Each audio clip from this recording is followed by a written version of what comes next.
Waalaikumsalam warahmatullahi wabarakatuh. Selamat pagi dan salam sejahtera Bapak-bapak, Ibu-ibu. Pagi. Oke, alhamdulillahirabbil alamin.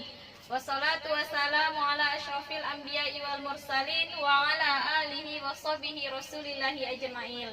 Baiklah Bapak-bapak, Ibu-ibu, kita ucapkan puji dan syukur atas kesehatan, nikmat sehat yang diberikan kepada kita hari ini, sehingga kita masih bisa berkumpul untuk melaksanakan kegiatan bulanan kita, yakni kegiatan P2K2. Melanjutkan sesi kita yang sebelumnya kita telah mempelajari modul pengasuhan dan pendidikan anak. Kita telah mempelajari sesi 1 dan sesi 2. Hari ini kita lanjutkan untuk melaksanakan sesi 3.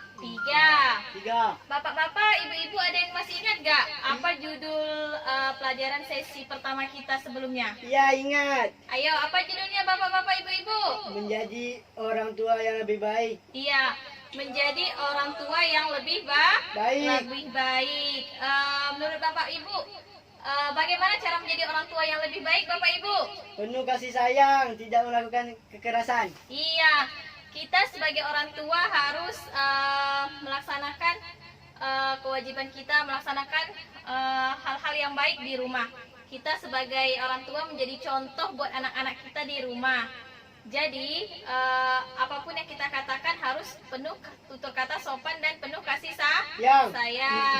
Orang tua juga apabila mengatakan sesuatu sejalan antara perkataan dan perbuatan. Orang tua juga harus bekerja sama, antara ibu dan ayah harus bekerja sama dalam mengurus anak, dalam mengasuh anak. Tidak melakukan kekerasan. Apalagi tidak bertengkar di depan anak. Iya, pintar. Terima kasih Bapak Ibu. Terus ada lagi yang ingat sesi kedua kita? Memahami perilaku anak. Ya, memahami perilaku anak. Bagaimana cara memahami perilaku anak, Pak? Memberi pujian. Memberikan pujian. Jika anak melakukan kebaikan, sesekali coba berikan pujian dan ucapkan terima kasih. Jadi anak ketika kita mengucapkan terima kasih dan memberikan pujian, anak akan merasa senang. Ketika anak senang, anak-anak akan terus melakukan segala kegiatan atau perbuatan yang baik. Dan jika anak melakukan kesalahan, usahakan tidak melakukan kekerasan. Coba diskusi dan buat aturan bersama. Ya, seperti itu. Itu untuk mengurangkan perilaku buruk anak. Baik, hari ini kita melanjutkan sesi ketiga, yakni memahami anak usia dini belajar. Bapak Ibu, pernah gak masa kecilnya bermain? Pernah. Permainan apa yang paling Bapak Ibu senangi ketika bermain? Sembunyi pom. Ya, bermain sembunyi pom. Bermain apa lagi Bapak Ibu? Kejar lari, bermain kelereng, bermain bola. Bagaimana perasaan Bapak Ibu ketika bermain? Senang. Bahagia ya ketika bermain ya. Jadi bermain itu merupakan hal yang menyenangkan dan memberi banyak manfaat bagi anak dan juga orang tua. Jadi ketika anak bermain, hatinya menjadi senang. Dalam bermain, anak-anak usia dini biasanya mendapatkan pelajaran.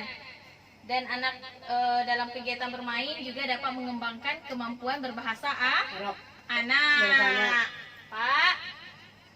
Oke. Setiap umur itu memiliki tingkatan permainan. Misalnya anak umur 2 atau 3 tahun, mereka biasanya mulai mengenali barang-barang atau benda-benda di sekitar mereka. Anak 4 sampai 5 tahun mulai bisa bermain sendiri, mulai bisa mengeksplorasikan perasaan mereka. Banyak kegiatan-kegiatan baru yang mereka pelajari. Jadi di sini manfaat bermain bagi anak itu ada 5 poin. Bagi fisik anak, biasanya anak yang bermain di luar rumah itu akan menjadi lebih sehat. Mereka lebih semangat dibandingkan anak yang hanya duduk di rumah bermain gadget. Jadi usahakan anak bapak ibu tidak hanya bermain gadget di rumah, tetapi sekali-sekali ajak anak bermain di luar. Kemudian manfaat bermain untuk emosi anak. Biasanya anak merasa bahagia, anak belajar mengekspresikan perasaan, anak meningkatkan kedekatan hubungan anak dan orang tua. Jadi biasakan bapak dan ibu untuk bermain bersama anak.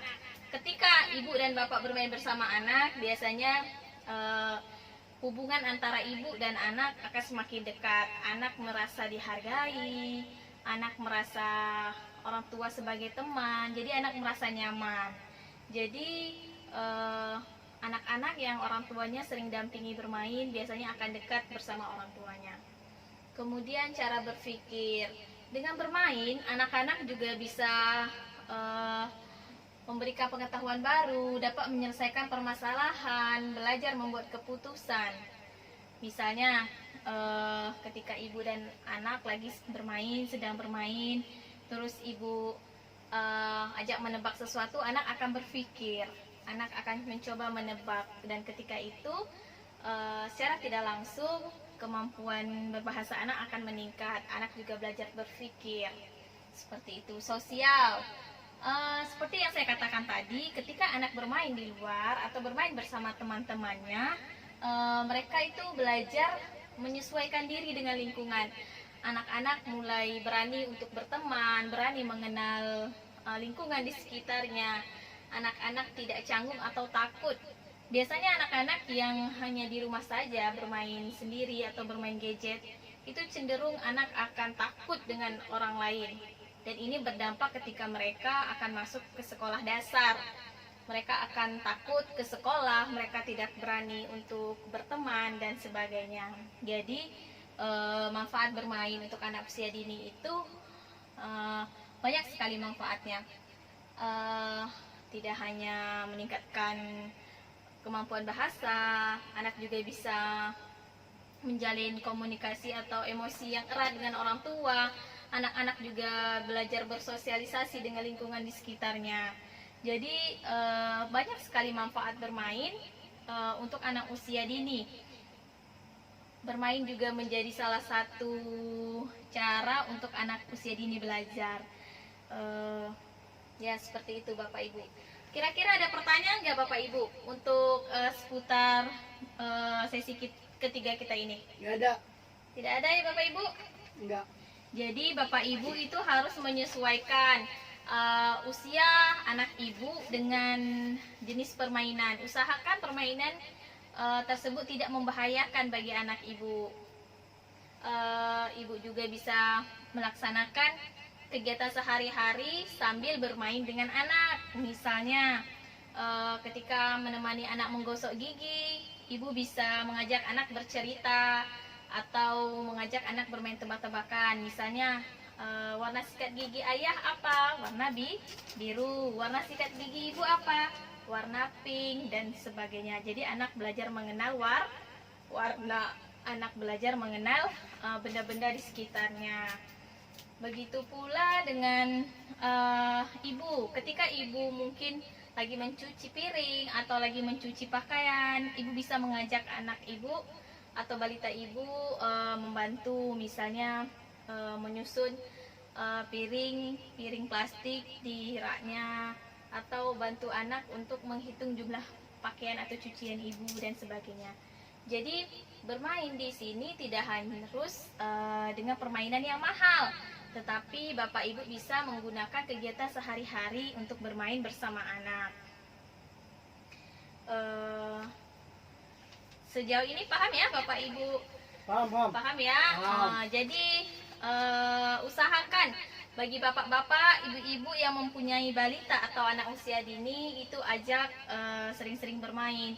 Usahakan berikan waktu mungkin seminggu untuk bapak yang bekerja, mungkin seminggu 2 atau 3 kali untuk bermain bersama anak, atau setiap hari luangkan waktu sebentar untuk bermain bersama anak. Ini akan menjalin keeratan antara orang tua dan anak. Ya, untuk ibu juga. Jadi di sini tanggung jawab anak itu tidak hanya bergantung kepada ibu, tetapi juga bapak-bapak ya. Iya. Jadi ibu dan bapak saling bekerja sama dalam mengasuh dan mendidik anak. Baiklah ibu-ibu, saya rasa untuk sesi ketiga ini kita cukupkan sampai di sini. Ada pertanyaan ibu-ibu, bapak-bapak? Nggak ada. Tidak ada pertanyaan ya Bapak Ibu? Ya, enggak. Jadi saya harapkan setelah kita mempelajari modul pengasuhan dan pendidikan anak ini, kita sudah mempelajari 3 sesi. Saya harapkan Ibu dapat menerapkannya di rumah, yaitu pola menjadi orang tua yang lebih baik, memahami perilaku anak, dan sesi ketiga ini mengajarkan anak usia dini bermain menjadi pelajaran bagi anak usia dini dalam belajar. Jadi saya harapkan diterapkan di rumah, dan semoga ibu-ibu menjadi orang tua yang lebih baik dan anak-anak juga sukses di masa yang akan datang. Jadi untuk sesi 4 kita akan lanjutkan ke pertemuan selanjutnya ya Bapak Ibu. Saya ucapkan terima kasih untuk kehadirannya. Saya mohon maaf jika ada kata-kata yang kurang berkenan atau salah. Kita di sini hanya berbagi ilmu, hanya saling sharing. Ibu-ibu dan bapak-bapak lebih berpengalaman di sini dalam mengasuh anak. Hanya di sini saya memberikan beberapa poin agar kedepannya cara pola asuh atau cara pola pikir bapak-bapak ibu-ibu bisa terbuka dan bisa menjadi orang tua yang lebih baik. Ya, terima kasih saya ucapkan atas kehadirannya. Kita akhiri dengan alhamdulillah. Assalamualaikum warahmatullahi wabarakatuh. Waalaikumsalam warahmatullahi wabarakatuh. Ya, terima kasih.